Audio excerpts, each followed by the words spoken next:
Two polygons of the same number of sides are similar if their corresponding angles are dash and corresponding sides are dash. दो polygon अगर उनकी number of side same है वो तब similar होंगे जब corresponding angle dash होंगे और corresponding साइड्स डैश होगी.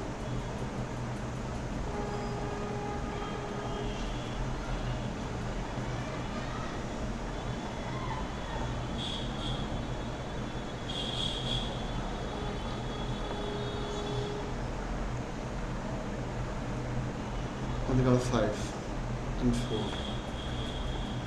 and 3 and 2 and 1 and closing it. Done. इसका आंसर होगा और corresponding angles are equal and corresponding sides are proportional. तो पहले करना चाहिए.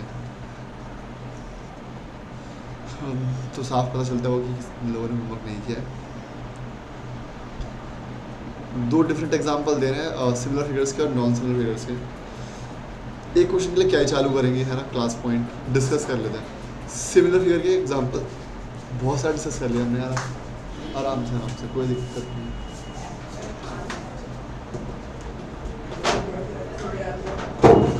मुझे यार बच्चे कम क्यों लग रहे हैं.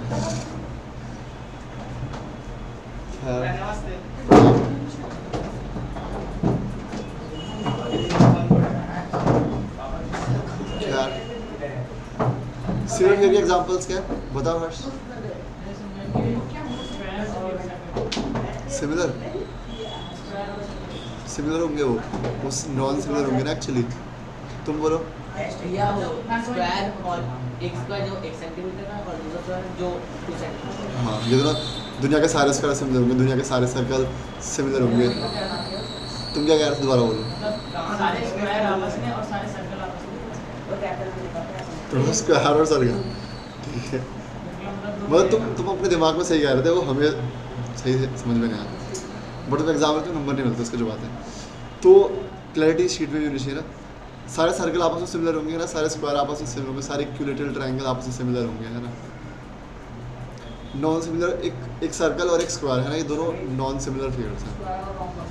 स्क्वायर और rhombus. Very good. State whether the following quadrilaterals are similar और नॉट. क्या ये दोनों भिखारी शिकारी के बारे में कोई बात नहीं करेगा. भिखारी शिकारी जो भी.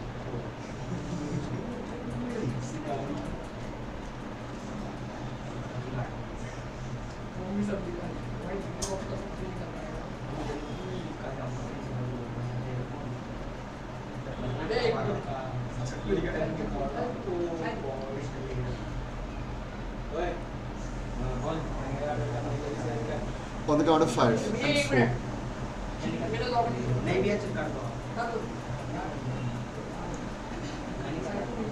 On the count of 5 and 4 and 3. इसका आंसर होगा नो.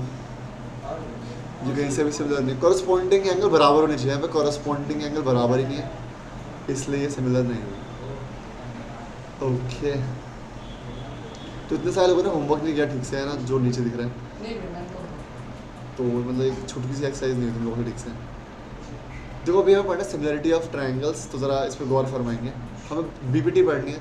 तो बताओ चैप्टर एग्जाम में 8 नंबर का आता है फाइनल एग्जाम में, और उसमें से 4 नंबर का क्वेश्चन पक्का पता होता है कि क्या आएगा. या तो पाइथागोरस थ्योरम आएगी प्रूफ करने के लिए, या फिर बेसिक प्रोपोर्शनैलिटी थ्योरम आएगी.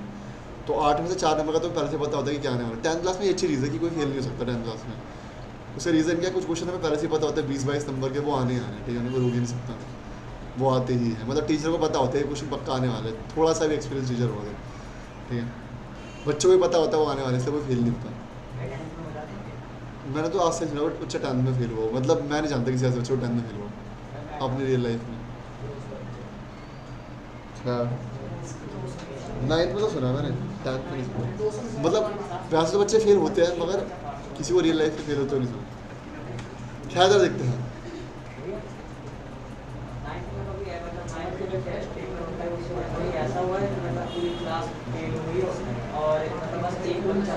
एक साल ऐसा हुआ था दिल्ली में 80% बच्चे फेल हो गए थे 9th क्लास में. एक साल ऐसा हुआ था, वो बहुत ही खतरनाक साल था. 2000 आई थिंक 2015 या 16 था वो, ये साल था. क्या वापस से पेपर हुआ था, उसके बाद कंपार्टमेंट में भी मतलब 50-60% बच्चे पास हुए थे उस साल 9th क्लास में। ज़्यादा बच्चे 9th में रह गए थे। तो हुआ ये था कि 10th के 3-4 सेक्शन रह गए थे और 9th के स्कूलों में L तक जा रहे हैं जी, M तक जा रहे हैं जी, ऐसा चल रहा था।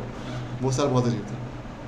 खैर मेरी ट्यूशन में भी एक बच्चे की कंपार्टमेंट आई थी उस साल, वो बाद में क्लियर हो गई, बट उस साल को समझ में बहुत ज़्यादा बच्चे फेल हुए थे। तब तक मैं भी बहुत ज़्यादा फ्रेशर था। खैर क्या फेल क्यों हुए थे, क्योंकि ना वो ढंग से पेपर चेक करने शुरू कर दिए थे। अगर ढंग से पेपर अभी मैं तुम लोगों का लूँ तो मैं ढंग से पेपर लेता हूँ तुम्हारा, और तुम्हें पता रिजल्ट क्या आता है ना।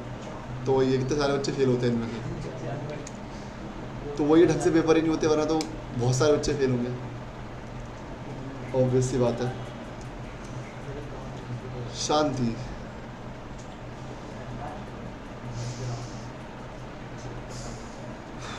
दो ट्रायंगल सिमिलर होते हैं अगर उनके कॉरस्पॉन्डिंग एंगल्स इक्वल है और कॉरस्पॉन्डिंग साइड सेम है। सिर्फ ट्रायंगल्स के लिए, एक्चुअली सारे पॉलीगन्स के लिए बात फॉलो होती है कि कॉरस्पॉन्डिंग एंगल बराबर है और कॉरस्पॉन्डिंग साइड अगर सेम रेशियो में यानी कि प्रोपोर्शन में है तो फिर भाई वो सिमिलर होंगे। तो यहाँ पे दो ट्रायंगल है, ऑब्वियसली कॉन्ग्रुएंट तो नहीं है ना। पर्पल वाला छोटा है और रेड वाला जो है बड़ा है। तो एक ट्रायंगल ABC, एक ट्रायंगल DPQR। तो इनके कॉरस्पॉन्डिंग एंगल क्या, एंगल A 50 डिग्री है, एंगल P 50 डिग्री है, एंगल B 60 डिग्री है, एंगल Q 60 डिग्री है, एंगल C 70 डिग्री है, एंगल R 70 है। तो इनके कॉरस्पॉन्डिंग एंगल कुछ इस तरीके से दे रखे हैं। इनके कॉरस्पॉन्डिंग एंगल बराबर है, हाँ। अब ये कॉरस्पॉन्डिंग साइड देखते हैं। AB और PQ का रेशियो कितना आएगा, 2/3। AC अपॉन में PR कितना आएगा, वो 3/4 है ना, 4.5 आएगा। 3/4 अर्थात 30/45 अर्थात ऐसे सारे सेट पहले सारे उसका निकालते हैं। AB अपॉन में PQ का रेशियो कितना आता है, 2/3। फिर हम निकाल रहे हैं इसका रेशियो ये था 3/4.5 यानी कि AC अपॉन में PR। तो ये हो जाएगा 3 से काटने के बाद 10, 3 से काटने के बाद 15, 5 से काटने के बाद 2, अगेन ये भी 2/3 आ रहा है। फिर तीसरी साइड कौन सी है इधर, BC अपॉन में QR। BC अपॉन में QR, BC कितनी है 4 और QR कितनी है 6। काटने के बाद 2/3 आएगा। तो हम क्या देख रहे हैं, इसकी कॉरस्पॉन्डिंग साइड्स का रेशियो सेम है, कॉरस्पॉन्डिंग एंगल बराबर है। ऑब्वियसली ये ट्रायंगल क्या होंगे, सिमिलर, कॉन्ग्रुएंट नहीं होंगे, सिमिलर होंगे, ठीक है। तो वही चीज़ है कि कॉरस्पॉन्डिंग एंगल्स ऑफ, अगर कॉरस्पॉन्डिंग एंगल बराबर होते हैं फिर साइड्स बराबर होना हो फर्क नहीं पड़ता। अगर कॉरस्पॉन्डिंग एंगल बराबर है, ऐसे ट्रायंगल्स को इक्वी एंगुलर ट्रायंगल्स बोलते हैं, ठीक है, इक्वी एंगुलर ट्रायंगल्स। ये बंदा है थेल्स, जिसने वो थ्योरम दी थी BPT। मैंने तुम्हें बताया ना कि 2 थ्योरम में से एक थ्योरम का प्रूफ पक्का आता है एग्जाम में। तुम्हारा टीचर टेस्ट लेंगे, वो दोनों थ्योरम का प्रूफ भी सकते हैं, एक तो पक्का आएगी 4 नंबर में आती है वो। तो आज हम BPT कर लेंगे अच्छे से। अगर मैं BPT समझ में आ गया अच्छे से तो आज का दिन पूरा वसूल होगा। तुम्हारे आज ही एग्जाम में, फाइनल एग्जाम में 4 नंबर सुनिश्चित हो रहेंगे, ठीक है। मतलब 0 नहीं आया किसी का, 4 नंबर तो पक्के आएंगे। थेल्स थ्योरी, हाँ इसका नाम है थेल्स। जैसे वो ग्रीक फिलोसफर थे ना बहुत सारे, पाइथागोरस था, सोक्रेटिस था, है ना, एरिस्टार्कस था, एरिस्टोटल था, वैसे ही थेल्स था। इसने क्या बोला, ratio of two corresponding sides in 2 equiangular triangle is always the same. इसने बोला कि अगर 2 ट्रायंगल इक्वी एंगुलर, अगर 2 ट्रायंगल के सारे एंगल बराबर है, कॉरस्पॉन्डिंग एंगल बराबर है और कॉरस्पॉन्डिंग साइड्स का जो रेशियो होगा तब उसमें वो सेम होगा, है ना। अगर तीनों एंगल बराबर है इनके तो फिर कॉरस्पॉन्डिंग साइड का रेशियो हमेशा सेम होगा, ये थेल्स ने कहा। तो ये एक्टिविटी जरा इससे देखते हैं, उसके बाद थेल्स थ्योरम करेंगे। तो इस एक्टिविटी में सबसे पहले हमें एक्यूट एंगल ड्रॉ करना है। तो हमने कोई भी एंगल ड्रॉ कर लिया, XAY नाम रखा है इसका, ठीक है। ये एक्यूट एंगल है। ये एक्टिविटी एग्जाम में नहीं आएगी, बट इसे हम ऐसे समझ रहे हैं एक चीज़ क्लियर करने के लिए, जो प्रैक्टिकल सी चीज़ है थोड़ी। अब इसकी जो ब्लू वाली आर्म है, इसके ऊपर हम कई सारे, है ना, बराबर बराबर दूरी पर आर्क्स लगाएंगे, AP, ठीक है। ये बराबर बराबर दूरी पर है, हमें कुछ नापा नहीं है, बस हम लगाते जा रहे हैं यहाँ पे।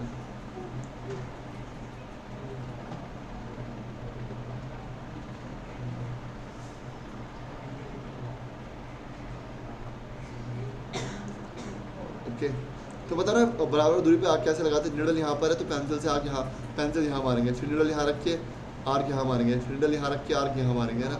इस तरीके से बराबर बराबर दूरी पर आर्क लगा लेते हैं एक्यूट एंगल पे, ठीक है। और तो आर्क किससे मारते हैं,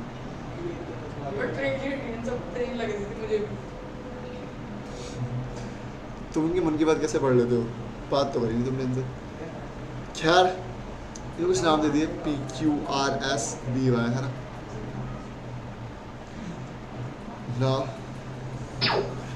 हमें क्या करना है, बी को सी पॉइंट से ज्वाइन करना है यहाँ पर, ठीक है। तो हमने बी को सी पॉइंट से ज्वाइन कर लिया और इसके पैरेलल एक लाइन खींचनी है जो आर को ई से ज्वाइन करेगी। तो बी सी के पैरेलल लाइन खींची है जो कि आर को ई से ज्वाइन कर रही है। समझ में क्या किया तूने, बी को सी से ज्वाइन कर दिया ऐसे रैंडमली, और आर तुमने क्या करा, बी सी के पैरेलल लाइन खींची आर से ई तक। अब यहाँ पर तुम अगर रेशियो नापोगे, नापने के तो पता ही है, ए आर अपॉन में ए आर का रेशियो जो है वो आर बी के साथ कितना होगा। अगर तुम गौर से देखो तो ए आर कितनी यूनिट्स है, 1 2 3, ए आर 3 यूनिट्स है ना, और आर बी कितना है 2। तो ए आर और आर बी का रेशियो कितना आएगा, 3:2 आएगा, ठीक है। ए आर इस टू आर बी कितना आएगा, 3:2। समझ में आ रही है बात तुम लोगों को, ए आर इस टू आर बी 3:2 आ रहा है, ठीक है। वो हम स्केल से नाप के भी कंफर्म कर सकते हैं। जो तुम्हारा ए आर है that is 9 centimetre, A R जो है वो 9 सेंटीमीटर आ रहा है ना। हम निकालना चाहते हैं ए आर अपॉन में R B. A R 9 centimetre है और ये कितना है, 1 2 3 4 5 6, और जो आर बी है वो कितना है, 6 सेंटीमीटर है। तो काट के कितना हो जाएगा, 3/2। तो वो रेशियो 3/2 आ रहा है हर तरीके से, है ना, लॉजिकली भी और वैसे भी। तो ए आर इस टू आर बी का रेशियो 3:2 आ रहा है, ये बात ठीक है। 9:6 यानी कि 3/2 मैंने क्यों इतनी मेहनत करी, 3:2 है ना, वो 3:2 है रेशियो। और मज़े की बात ये कि ए इस टू ई सी का रेशियो भी इतना ही आएगा, ए इस टू ई सी का रेशियो भी कितना आएगा, ए इस टू ई सी का रेशियो भी यही आएगा, यानी कि 3:2 ही आएगा, ठीक है।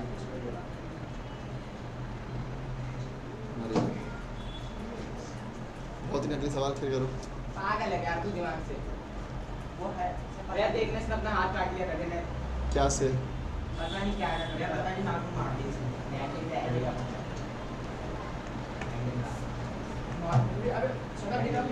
देखो सीओ के रमेश से कितना शांत बैठा है आज। क्या है मम्मी से, अरे भैया तो मम्मी उसकी वो कह रहा मम्मी से, तुम कह रहा मुझसे। खैर कौन रह गया, बहुत सारे लोग रह रहे एक्चुअली, इन लोगों की तो बाद में एंट्री हुई थी ना, ग्रैंड एंट्री। मम्मी ने मारा क्यों तुम्हें रमेश, तो यार सीरियस हो, ये प्रॉपर्टी तो 100% डील है, रंजी तो कुछ नहीं मिलेगा, सारा ये रखेगा। 3:2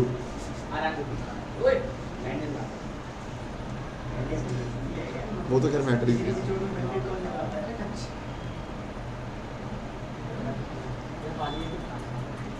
हाँ ये लो, अच्छा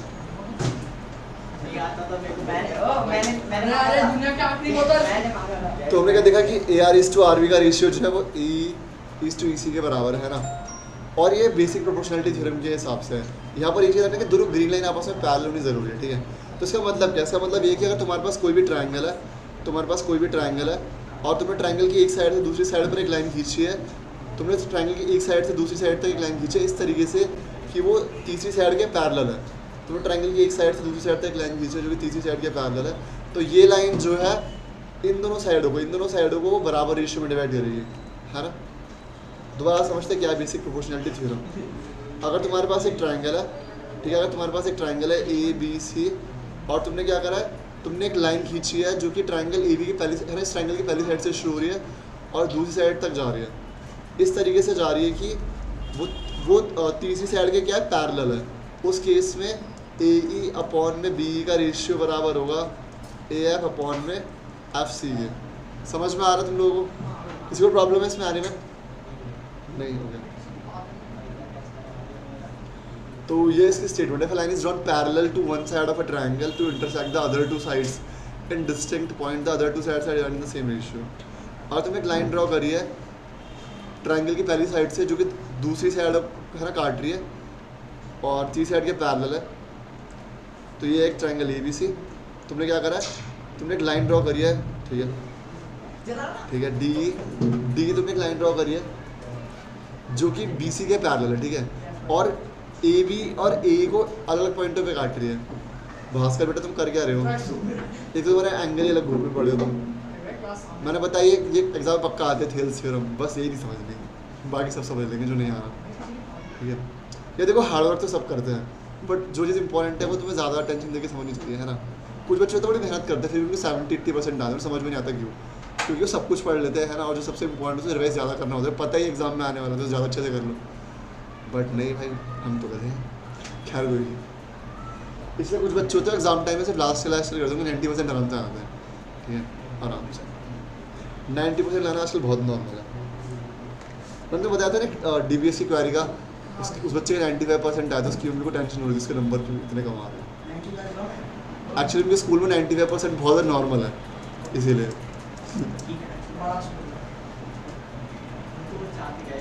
चलती होगी क्या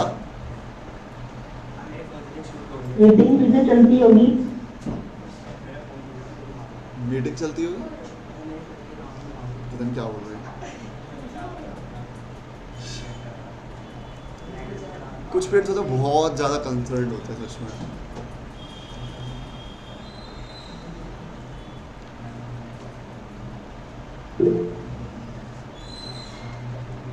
ये प्रियांशु हारने वाला है। चीटिंग भी तो चलती होगी, वाह नहीं वाह। DBS तो मैं ये भी कैसे रख लूँ।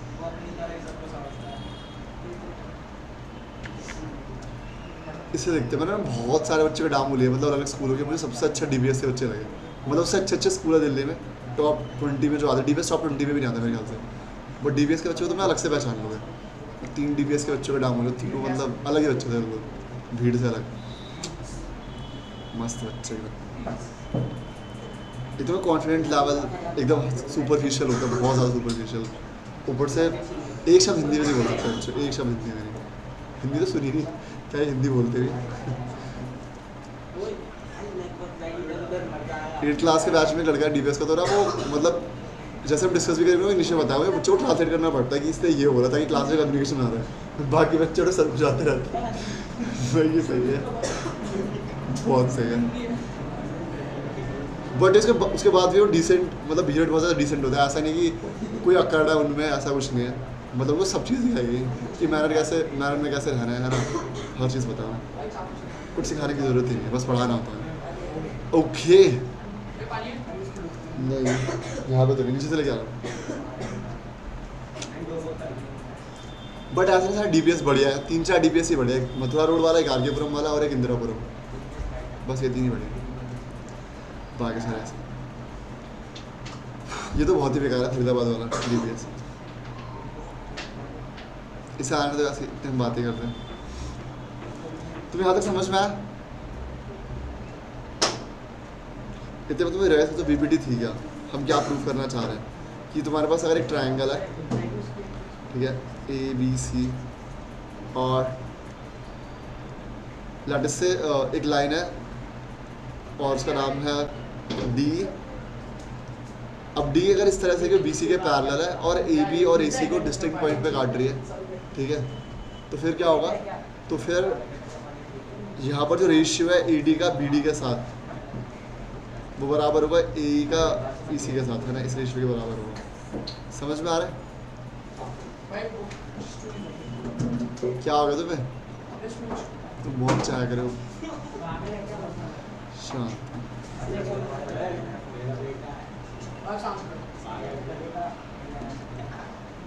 इसकी स्टेटमेंट को समझ में आ रही है। Line is drawn parallel to one side of a triangle to intersect the other two sides in distinct points, the other two sides are in the same ratio, है ना।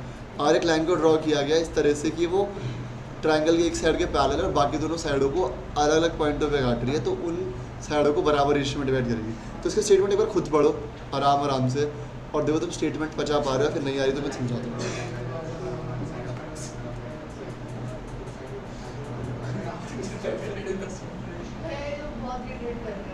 मैं भी इरिटेट हो रहा हूँ, सच बताऊँ तो, इसलिए मत करो, ठीक है।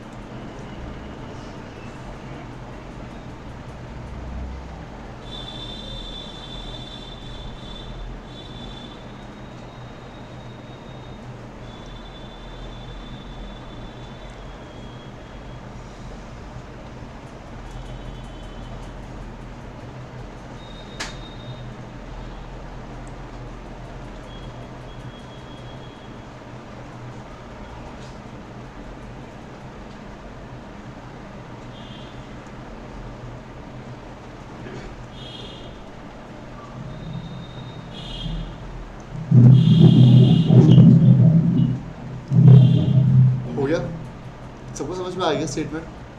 तुम्हें आ गया नहीं समझ में? मतलब मुझे बोलना पड़ेगा। जो सिंपल है, if a line is drawn parallel to one side of a triangle, सबसे पहले तो ट्रायंगल चाहिए और इसका नाम रख दो ABC। If a line is drawn parallel to one side of a triangle, अगर तुमने एक लाइन ड्रॉ करी है जो ट्रायंगल की एक साइड के पैरेलल है, तुमने एक लाइन ड्रॉ करी है जो कि ट्रायंगल की BC साइड के पैरेलल है, दैट इज इस लाइन का नाम है XY, ठीक है।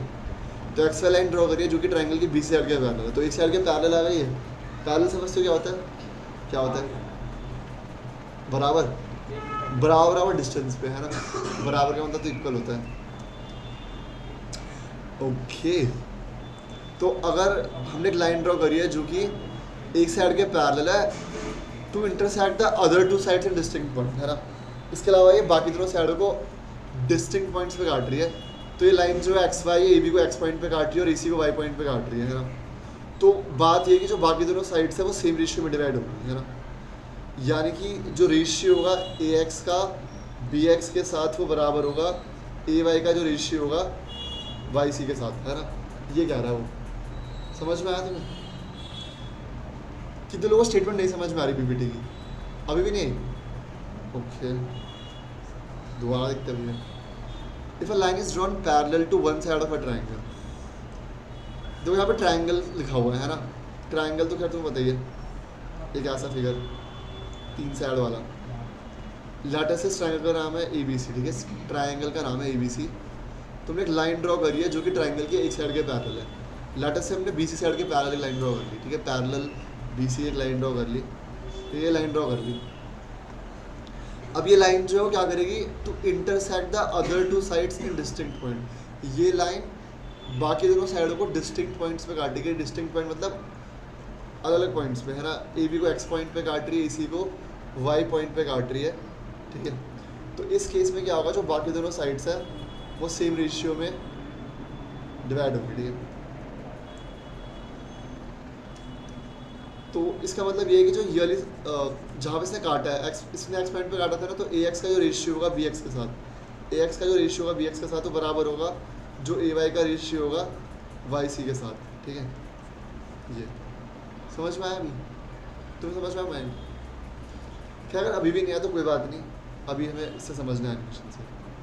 तो स्टेटमेंट ये थी और हमें प्रूफ क्या करना है? हमें ये प्रूफ करना है, ठीक है, कि अगर ऐसा है तो क्या बराबर होगा? AD अपॉन में DB बराबर होगा AE अपॉन में EC के, है ना। हमें ये प्रूफ करना है एक्चुअली, क्योंकि हमें यहाँ पे थेल्स थ्योरम भी प्रूफ करनी है कि अगर ऐसा दे रखा है कि तुमने एक लाइन ड्रॉ करी है जो एक साइड के पैरेलल है, बाकी दोनों साइडों को डिस्टिंक्ट पॉइंट पे काट रही है, तो ये उन दोनों साइडों को सेम रेशियो में डिवाइड कर रही होगी। हमें प्रूफ करना है कि सेम रेशियो में डिवाइड हो रही होगी, ठीक है। ओके, और तुम्हें पता प्रूफ करने का प्रॉपर तरीका है, गिवन लिखो, टू प्रूफ लिखो, है ना, कंस्ट्रक्शन करो, ये सारी की सारी चीज़ें करनी पड़ेगी। तो यहाँ पे गिवन क्या है? एक ट्रायंगल है ABC जस्ट, जहाँ पर DE जो है वो BC के पैरेलल है, बस यही गिवन है ना, ठीक है। और प्रूफ क्या करना है? AD अपॉन में DB is equal to AE upon में EC। साइल इधर देखो, तो ये प्रूफ करना है AD अपॉन में DB बराबर होगा AE अपॉन में EC के, ठीक है। कंस्ट्रक्शन क्या करनी है? इसमें बहुत सारी कंस्ट्रक्शन है, ठीक है। चलो वो देखते हैं। पहले B को E से ज्वाइन करना है तुम्हें, है ना। B को E से ज्वाइन करना है और C को D से ज्वाइन करना है। B को E से ज्वाइन करना है, C को D से ज्वाइन करना है, एक तो ये कंस्ट्रक्शन है। इसके अलावा DM परपेंडिकुलर खींचना है AC के ऊपर। DM जो है वो AC के ऊपर परपेंडिकुलर है और EN जो है वो AB के ऊपर परपेंडिकुलर है, ठीक है। DM AC के ऊपर परपेंडिकुलर है और EN जो है वो AB के ऊपर परपेंडिकुलर है। कुछ ऐसा सीन है। ओके, और प्रूफ क्या कर? इसका प्रूफ देख रहे हैं अभी तो वो समझ में यहाँ तक या नहीं आया? अगर तुम मिस कर दे तो दोबारा देख लेते हो। Let's go back. गिवन क्या था? एक ट्रायंगल ABC है जिसमें DE जो है BC के पैरेलल है, और प्रूफ ये करना है कि AD का रेशियो DB के साथ बराबर होगा AE का रेशियो EC के साथ, है ना। ये प्रूफ करना है, ठीक है। कंस्ट्रक्शन क्या करी थी तुमने B को E से ज्वाइन करा, C को D से ज्वाइन किया, है ना।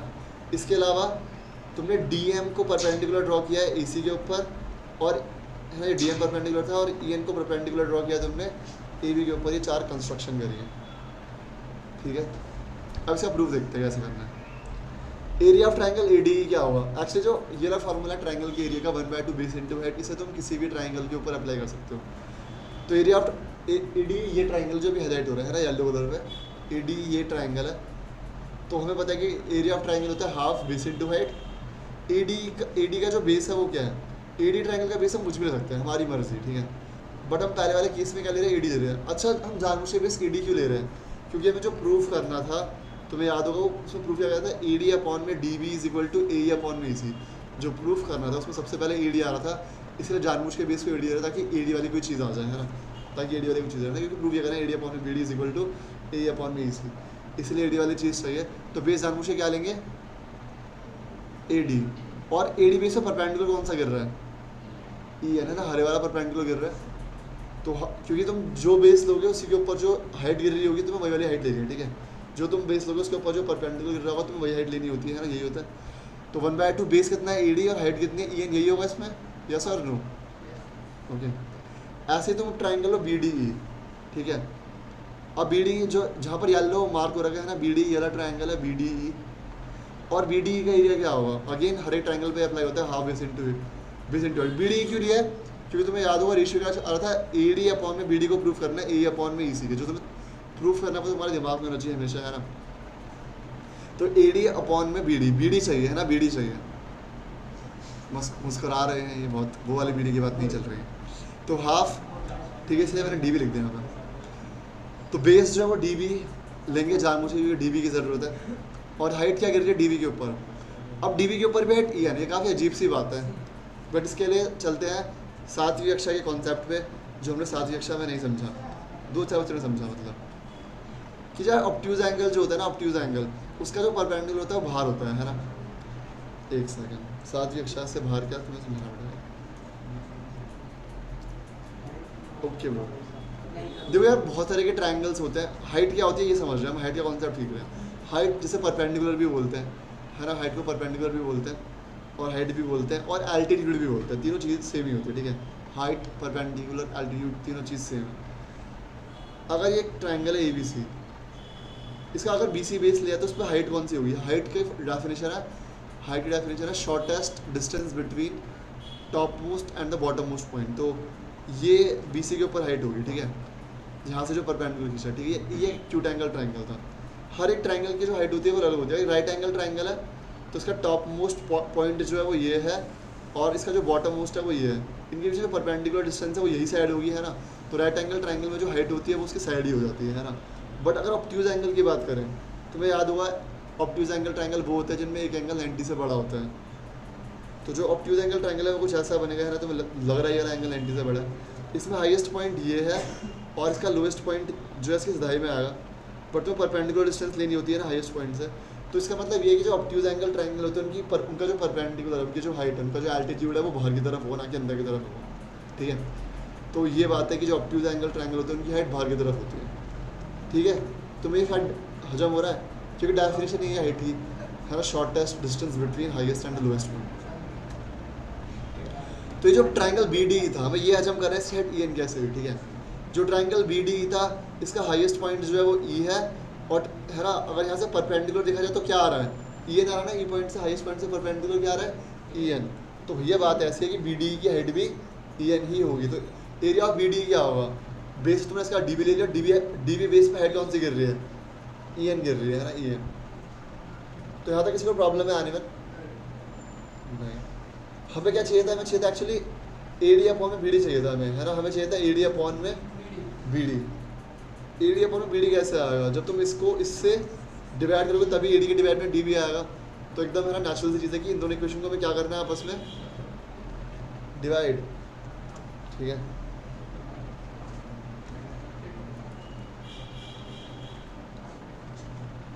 ठीक है, तो हम ये करेंगे।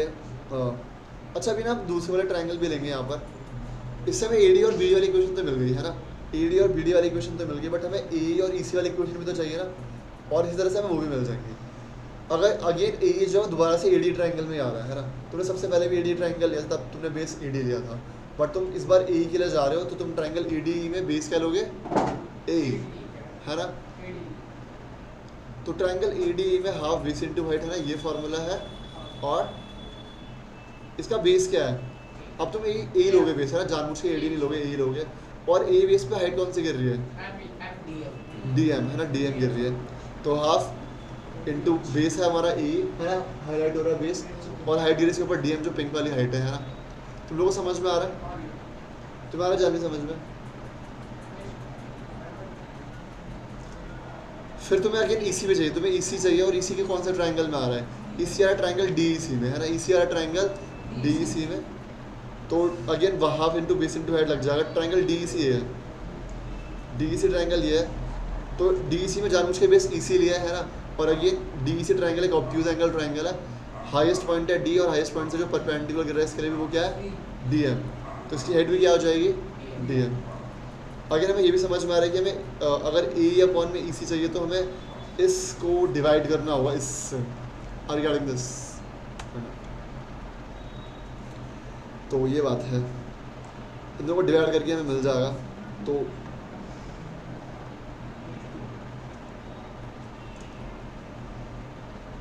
असली वाली आ गया दोस्तों, एरिया ऑफ ADE अपॉन में एरिया ऑफ BDE, ठीक है, एरिया ऑफ ADE अपॉन में एरिया ऑफ BDE। ADE का एरिया क्या होगा, half into AD into EN है ना, हमने पहले प्रूफ कर दिया वो। और BDE का एरिया क्या था, half into BD into EN। यहाँ पे हाफ से हाफ कटेगा कि नहीं कटेगा, हाफ से हाफ कट जाएगा, और EN से EN का पत्ता भी साफ हो जाएगा। यहाँ पे बचेगा AD अपॉन में DB है ना, AD अपॉन में DB बच गई, AD अपॉन में DB में मिल गया है ना। सिमिलरली जो दोबारा में ट्राइंगल लेते ADE और DEC है ना, इनका एरिया भी डिवाइड करेंगे। तुमने ADE और DEC का एरिया डिवाइड किया, ADE का एरिया ये भी था half into AE into DM है ना, ADE का एरिया ये भी था ना half into AE into DM, और DEC का एरिया क्या था, half into EC into DM। DM cut जाएगा और हाफ से, तो ये कितना आ जाएगा, ये आ जाएगा AE अपॉन में EC के बराबर, ये हो जाएगी हमारी सेकंड इक्वेशन, ठीक है। हम क्या प्रूफ करना चाहते हैं, हम ये प्रूफ करना चाहते हैं कि AD अपॉन में DB बराबर हो जाए AE अपॉन में EC के, है ना। अगर तुम देखो तो इन दोनों का न्यूमरेटर सेम है, AD और AD है ना, इन दोनों का न्यूमरेटर सेम है, बट क्या इनका डिनोमिनेटर सेम है, ये है BDE और ये है DEC। ये दोनों अलग ट्राइंगल्स हैं, है ना, ये दोनों अलग ट्राइंगल्स हैं। बट अगर तुमने इन दोनों का डिनोमिनेटर का एरिया सेम कर दिया, अगर तुमने एरिया ऑफ BDE को एरिया ऑफ DEC के बराबर कर दिया, तो इन दोनों का न्यूमरेटर सेम होने के साथ साथ इनका डिनोमिनेटर भी सेम हो जाएगा। और अगर इनका न्यूमरेटर और डिनोमिनेटर दोनों सेम हो गया, तो हम जो प्रूफ करना चाहते हैं वो प्रूफ हो जाएगा, है ना। क्योंकि अगर ये दोनों पूरे के, अगर इन दोनों का सब कुछ बराबर है तो दोनों आपस में बराबर होंगे, और ये दोनों बराबर हैं इसके और इसके, तो हम जो प्रूफ करना चाहते हैं प्रूफ हो जाएगा। तो समझ में आ रहा है भाई। तो मैं ये कह रहा था कि ना ADE और BDE, ADE जो है वो बराबर है AD अपॉन में DB के। क्या, अच्छा, इन दोनों में तुम देखो, इसमें और इसमें इन दोनों का न्यूमरेटर जो है वो सेम है, इन दोनों का डिनोमिनेटर जो है वो अलग अलग है। अगर इन दोनों का जो डिनोमिनेटर है हमने वो सेम कर दिया, अगर इन दोनों का डिनोमिनेटर हमने सेम कर दिया, तो डिनोमिनेटर सेम करने की वजह से क्या होगा, डिनोमिनेटर सेम करने की वजह से ये पूरा का पूरा इस पूरे के बराबर हो जाएगा, है ना, क्योंकि ये इसके बराबर है और ये इसके बराबर है।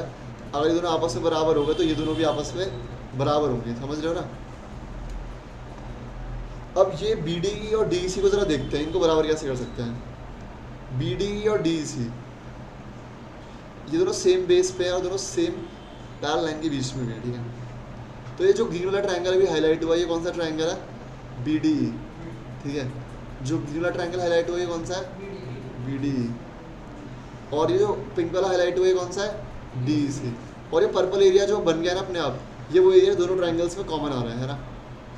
जो ये ग्रीन वाला ट्रायंगल है ये है BDE, और जो ये पिंक वाला है वो है ट्रायंगल DEC।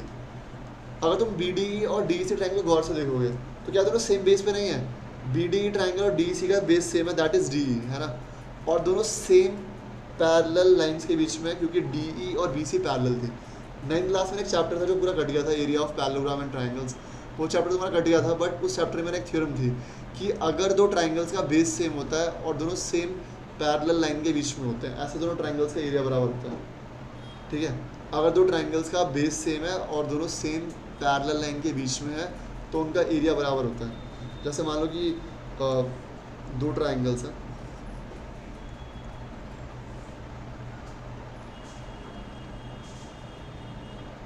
ठीक है, मान लेते हैं ऐसे लाइन जा रही है, वाह क्या लाइन। एक ट्रायंगल है ABC और एक ट्रायंगल है BCD।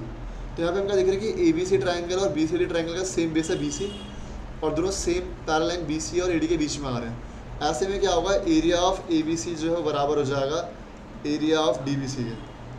दो ट्रायंगल जिनका बेस सेम होता है और दोनों सेम पैरेलल लाइन के बीच में होते हैं, उनका एरिया बराबर होता है। और यहाँ पर वही वाला सिनेरियो था, ट्रायंगल BDE और ट्रायंगल DEC, इन दोनों का बेस सेम था, इन दोनों का बेस था DE है, कॉमन बेस, और दोनों सेम पैरेलल लाइन DE और BC के बीच में आ रहे हैं। ठीक है, इसका मतलब इनका एरिया क्या होगा, बराबर होगा, है ना, क्योंकि DE जो यहाँ पे BC के पैरेलल है ना, वो येलो ये दिखा रहे हैं कि DE BC के पैरेलल पे, ये हमें गिवन था एक्चुअली कि लाइन पैरेलल है। तो BDE का एरिया किसके बराबर होगा, DEC के। और अगर हमने ये प्रूव कर दिया कि BDE का एरिया DEC के बराबर है, लेटर से थर्ड इक्वेशन बोल देते हैं, तो हमने ये भी प्रूव कर दिया कि BDE का एरिया किसके बराबर है, DEC के। हमें डिनोमिनेटर वाली प्रॉब्लम हो रही थी, हमने उसे सॉल्व कर लिया है, क्योंकि इनके न्यूमरेटर तो पहले से बराबर थे, डिनोमिनेटर इसलिए बराबर हो गए कि दोनों का बेस सेम था ट्रायंगल्स का, और दोनों सेम पैरेलल लाइन के बीच में थे।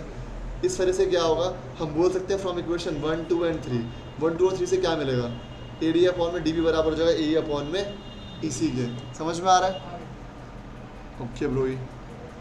तो फ्रॉम 1, 2 एंड 3 में क्या मिलेगा, AD अपॉन में DB is equal to AE upon में EC। किसी को शक, ओके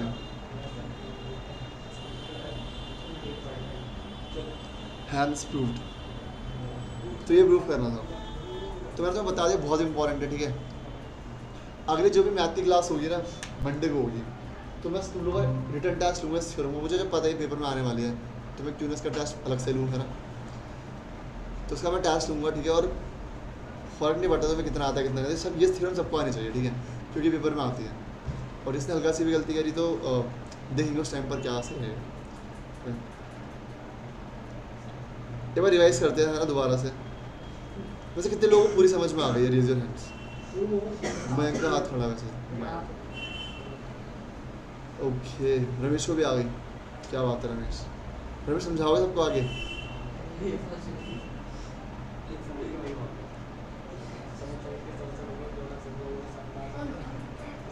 ओके तो थेल्स देखो एग्जाम में ना कई बार क्या होता है, बच्चों को थ्योरम आती होती है, बट फिर भी क्वेश्चन पेपर में देख के भोगला चलाते हैं।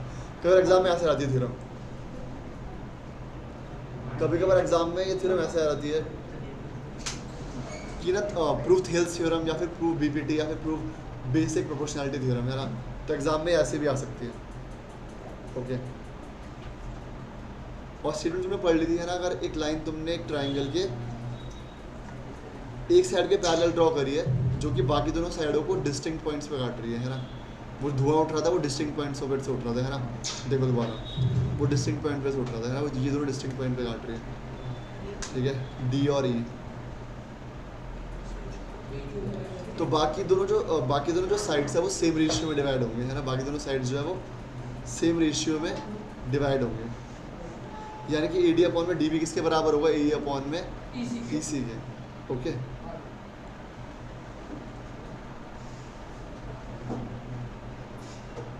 तो इसका प्रूफ ये करना था, AD अपॉन में DB बराबर होगा AE अपॉन में EC के, और कंस्ट्रक्शन जो है उसमें यह था कि B को E से ज्वाइन करना है और C को D से ज्वाइन करना है, B को E से और C को D से। तो हमने ड्रॉ किया DM जो है वो परपेंडिकुलर है AC के ऊपर, है ना, और EN जो है वो परपेंडिकुलर है AB के ऊपर। ये इसमें कंस्ट्रक्शन करी थी, है ना, C को D से ज्वाइन किया, B को F से, DM perpendicular on AC and EN perpendicular on AB। Proof क्या करना है कि AD अपॉन में BD बराबर है AE अपॉन में EC, और हम सीधा प्रूफ करेंगे। और हम एक एक करके ना हर एक ट्रायंगल में से एक चीज़ पिक करेंगे। पहले AD लेंगे, उसमें से AD उठाएंगे, फिर BD लेंगे, उसमें से BD उठाएंगे, फिर AD लेंगे, उसमें से AE उठाएंगे, और फिर DEC लेंगे, उसमें से EC उठाएंगे, है ना, ऐसा कुछ क्या। पहले एरिया ऑफ ट्रायंगल AD लिया था, तो हमें पता है कि एरिया ऑफ ट्रायंगल AD जो है वो half into base into height के बराबर होगा। इसका बेस कितना है ट्रायंगल का, इसका बेस है AD और इसकी हाइट है EN, तो हाफ AD इंटू EN हो जाएगा। ऐसे ट्रायंगल BDE जो नीचे की तरफ है ना, BDE, इसमें से BD चाहिए हमें, है ना, हाफ बेस है DB, और हाइट कितनी है इसके ऊपर, अगेन ये ऑब्ट्यूज एंगल ट्रायंगल, इसकी हाइट बाहर की तरफ होगी और इसकी हाइट EN ही है, इसकी हाइट EN ही है। तो यहाँ पर AD और BD का जुगाड़ होते हुए दिख रहा है। अब हम AE और EC की बात करेंगे। एरिया ऑफ AD क्या होगा, हाफ बेस इंटू हाइट, यानी कि हाफ जो बेस है वो कितना है, वो AE है, और हाइट जो एक्चुअली वो DM है, तो हाफ AE इंटू DM हो जाएगा। ऐसे ही दूसरा ट्राइंगल है DEC।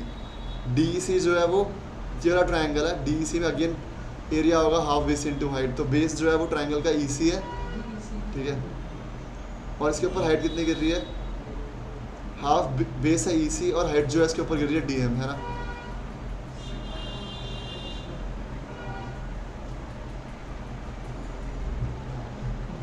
अगेन तुम्हें AD अपॉन में DB की रेंज क्या चाहिए, हमने बात की थी कि यार AD अपॉन में DB चाहिए, तो एरिया ऑफ AD को एरिया ऑफ BD से डिवाइड करना पड़ेगा, है ना, और उससे हाफ और हाफ एलिमिनेट हो जाएंगे, EN एलिमिनेट हो जाएगा, AD अपॉन में DB मिल जाएगा।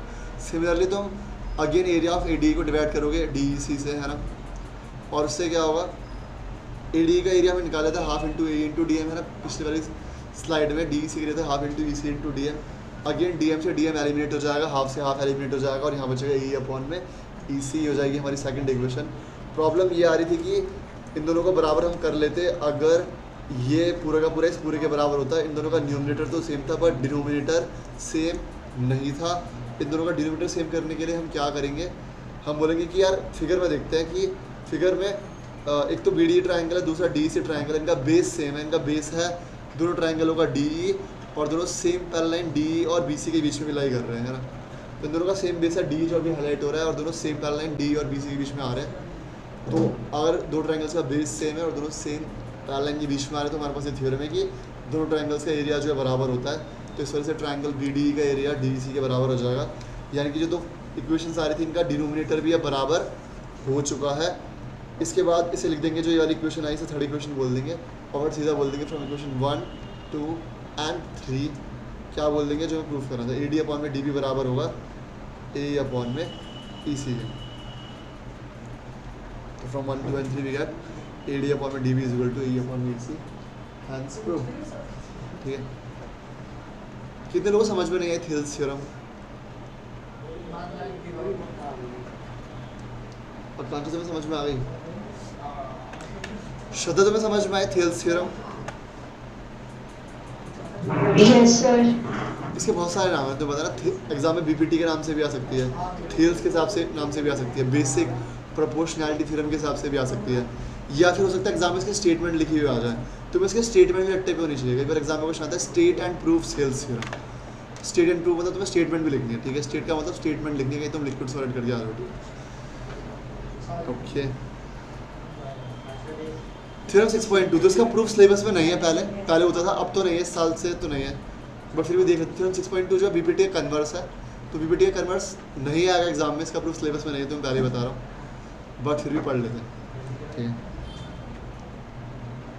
8:50 देखो, BPT सबसे ज़्यादा इंपॉर्टेंट है, मैंने तो पहले समझा दिया। कोई अगर है जैसे BPT समझ रहे तो अभी पूछ लो, ठीक है। BPT basic proportionality theorem, BPT basic proportionality theorem, उतने दिन से, खैर कोई बात नहीं। देखो मंडे को तुम्हें से किसी से थ्योरम नहीं भी ना, तो फिर अच्छा नहीं होगा, अच्छा नहीं होगा। भास्कर तुम बेटा क्या करते हो यहाँ पर ट्यूशन में आके, इस हमारे पैर घूमे रहते हैं हमेशा, लेग स्पेस कम रहेगा तुम्हारे लिए, तुम आगे हो थोड़ा सा, ईशान भाई लेग स्पेस कम हो रहा है, वो पूरे आगे हो गया, अब तुम्हारे पैर के लिए बहुत स्पेस है, सीधा होकर बैठा करो, ठीक है। पढ़ाई के टाइम पे पढ़ाई ज़रूरी है भाई, वैसे तुम तो कौन सा घर पे जाकर रामायण पढ़ते हो, नहीं पढ़ते जो पढ़ते हो। एनीवेज ये साइड कहना चाहता है, हम जो पढ़ते हैं यही पढ़ते हैं, घर पे तो कुछ मुझे पता है यार, मुझे पता है, अब इतना एक्सपीरियंस हो चुका है, मुझे पता है कौन बच्चा घर पे जाकर किताब कितने दिन खोलता होगा, वो समझ में आ रहा है हाल चाल देख के। वो मम्मी जब चिल्लाती होगी तब खोलते होंगे, है ना, फिर ध्यान वहाँ पे होता नहीं है, मम्मी कहते हैं।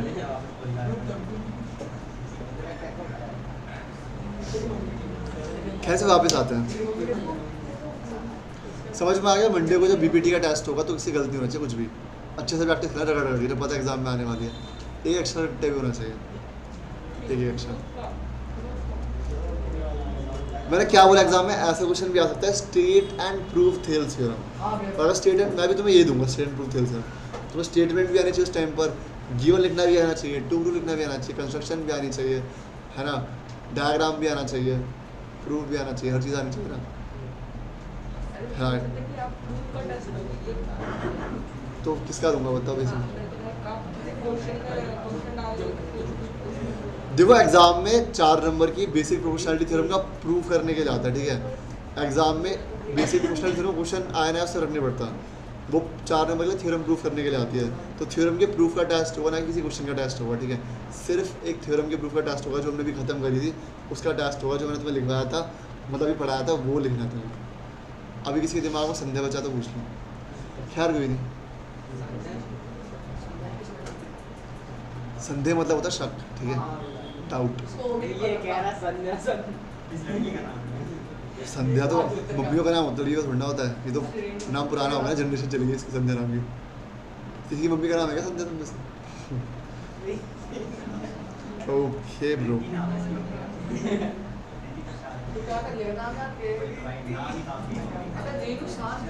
तुम्हारा घर वही है क्या जो जिस दिन तुम खड़े थे, मैं उस दिन जा रहा था।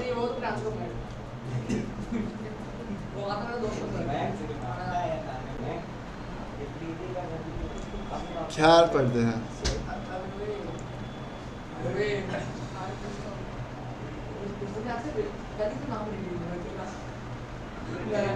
देखो एक तो ऐसे मुझे पढ़ाने का मन नहीं कर रहा है थेल थ्योरम के बाद, मुझे पता ही नहीं है इम्पोर्टेंट, समझ लो ऐसे, ठीक है। और एक लाइन जो है वो ट्रायंगल की 2 साइडों को सेम रेशियो में डिवाइड कर रही है, ये उल्टा है। देखो थेल थ्योरम का इसका स्टेटमेंट तो पढ़ा दूं पहले।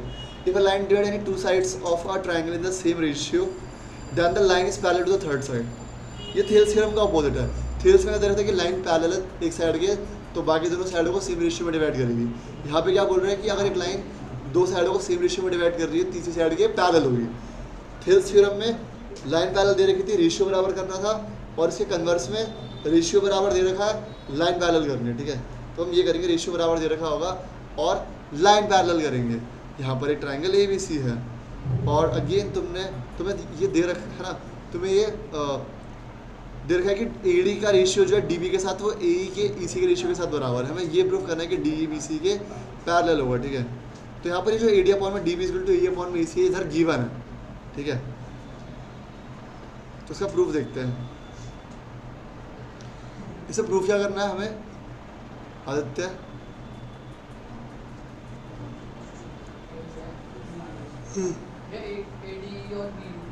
क्या AED और AD और BED ये प्रूव करना है।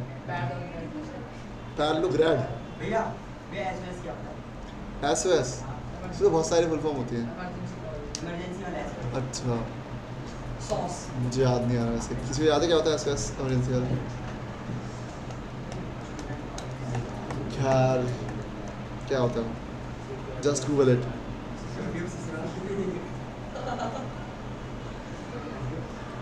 क्या सब गूगल सर्च भी कर सकते हैं?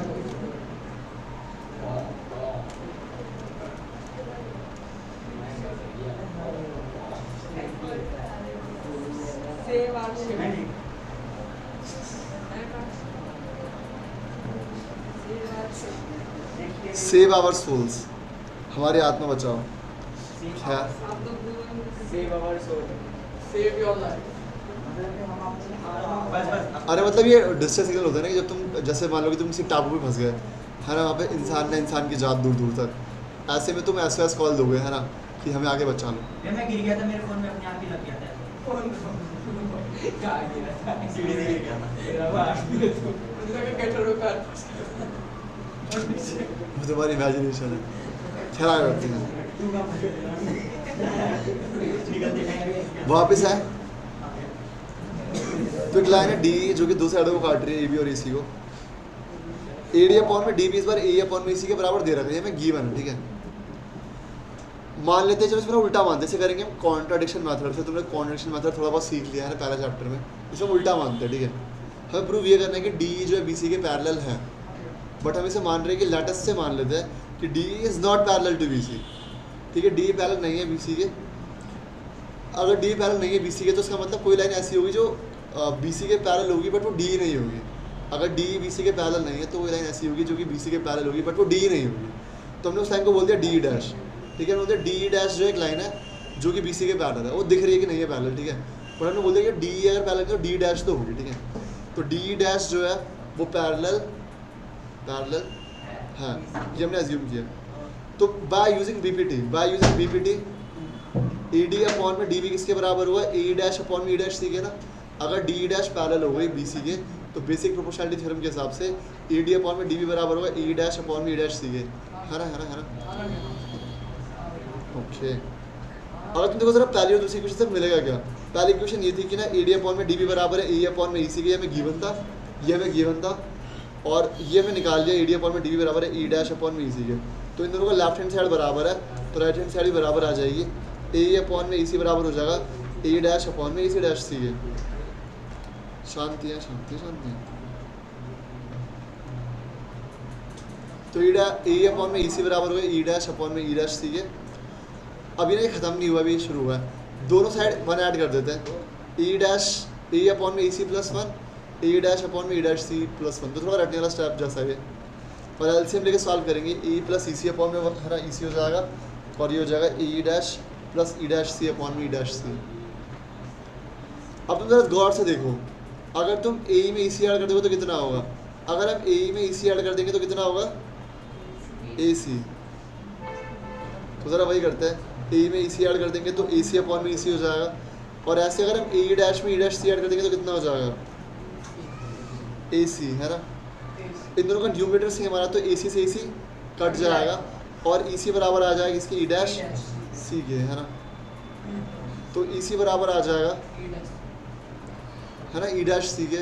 और ये अजीब सी बात है कि ई सी ई डैश सी के बराबर कैसे हो सकता है ना, बट हमारे कैलकुलेशन के हिसाब से तो ये आ रहा है, और ये तभी होगा ई सी डैश सी के बराबर तभी होगा जब ई और ई डैश पॉइंट एक ही है, जब ई और ई डैश पॉइंट जब वो कोइंसाइड कर रहे हैं, है ना, जब ई और ई डैश पॉइंट एक जैसे है वो कोइंसाइड कर रहे हैं, तो this is possible only when E and E dash coincides, है ना, एक के ऊपर एक लाई करेंगे, बट डी डैश तो पैरेलल है बी सी के, है ना, हमने ये प्रूव कर दिया कि ई और ई डैश कोइंसाइड करेंगे, बट डी डैश तो पैरेलल है बी सी के, है ना, और अगर डी डैश बी सी के पैरेलल है और ई डैश ई कोइंसाइड कर रहे हैं तो उसका मतलब डी भी पैरेलल होगा बी सी के, हैंस प्रूव्ड, ठीक है, ये तो प्रूव करना था।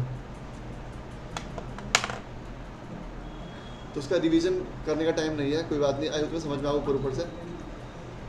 थेल्स थ्योरम का प्रूफ एग्जाम में नहीं आया, बट स्टिल तुम्हें पता होना चाहिए। क्या बताओ, खुराफाती टीचर जो सिलेबस नहीं पढ़ने वाली भीड़ में से वो आज बस श्रद्धा ऑनलाइन क्लास में बच्चों की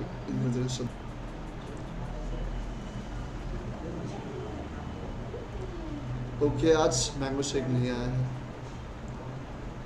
शुरुआत ही खराब।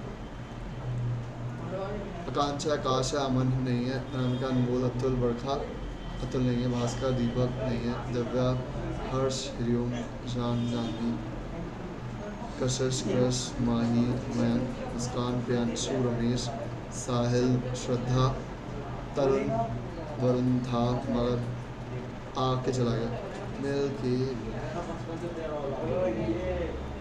नहीं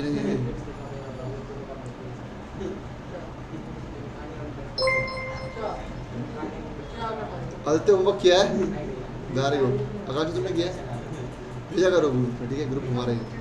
आकाश, अमन, नामिका, अनमोल, अतुल, सॉरी है नहीं, तो बरखा, भास्कर, कब करोगे, कब कब कब दीपक है नहीं, दिव्या, हर्ष,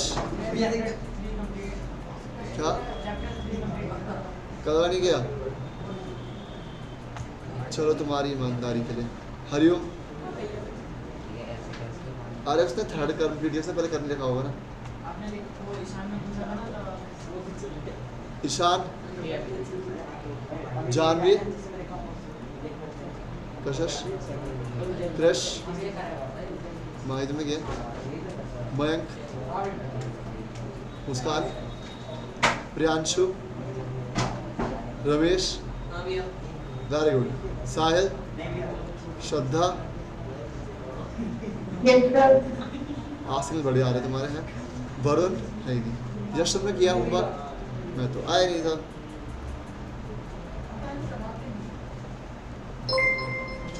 पॉइंट है मेरा बोर्ड के। आज को आया था क्वेश्चन इंटरव्यू पीटी में। अरे हाँ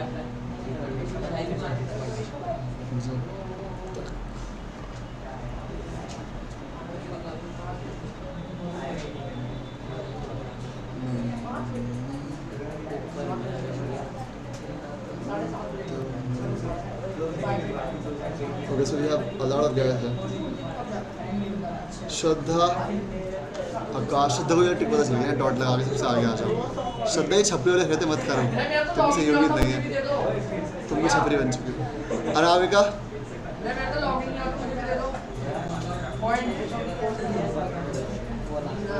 अनमोल, अच्छा है मेरा दिमाग में आ रहा, सॉरी। दिव्या, हर्ष, हरिओम, ईशान, ईशान एकदम सही एक्टर मिला है। मुस्कान और यश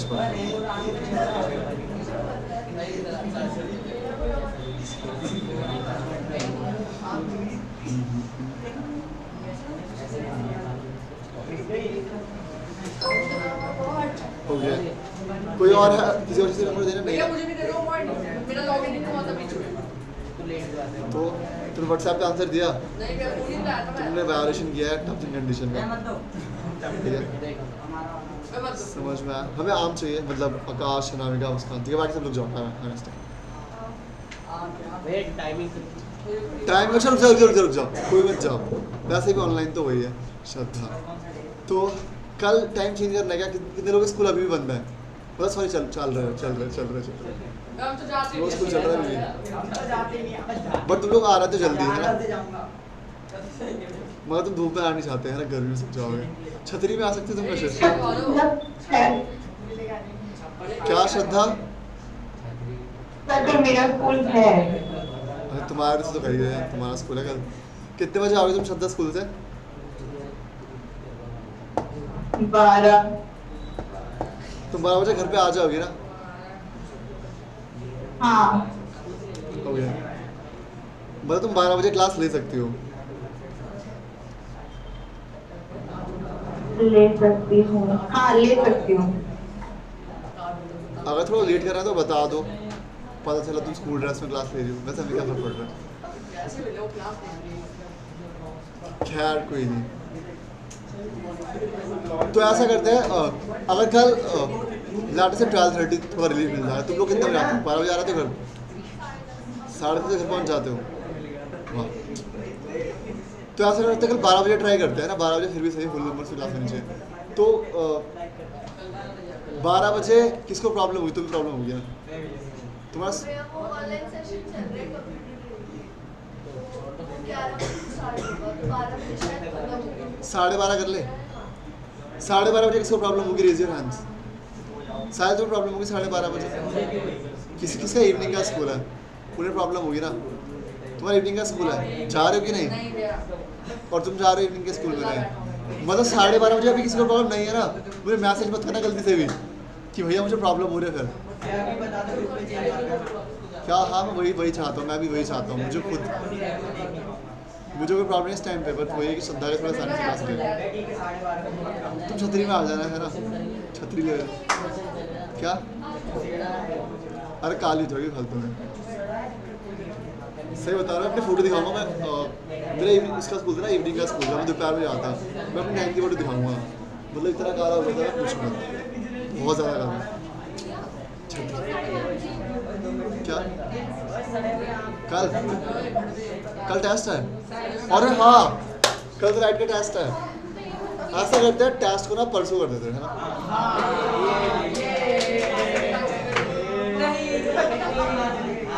क्या खैर कोई बात नहीं। हाँ 12:30 में 12:30। अरे छोड़ दो यार, उसको छोड़ दो। 12:30 पे कल आना, ठीक है? और कल टेस्ट नहीं होगा, कल हम साइंस का नया चैप्टर शुरू करेंगे, क्योंकि वो ऐसा खत्म हो गया ना। लाइक किसी का डाउट होगा लाइट में तो पूछ लेना। अगर कौन सा चैप्टर करना चाहते हो? साइंस डे है ना, life process, bio life process. चलो ठीक है, देखना पड़ेगा उसकी पीपीटी ना बहुत गंदी है, मतलब पुराने ज़माने की बनी हुई है, उसे अच्छे से करना पड़ेगा। देखते हैं, पढ़ा दूंगा मुझसे। केमिस्ट्री एक ही तो चैप्टर है ना, उसे भी खत्म कर लो। बैठ जा अरे दो बाबा पढ़ लेते हैं, है ना। बाबा का चैप्टर ही बहुत बड़ा था, सारे बड़े बड़े खत्म कर लेते हैं। पूछ हिस्ट्री के भी दोनों हो जाएंगे, हिस्ट्री का कोर्स खत्म हो जाएगा, बड़े बड़े सारे कर लेते हैं, छोटे छोटे कर लेते हैं। हाँ निविस, बाय बाय, नेक्स्ट डे।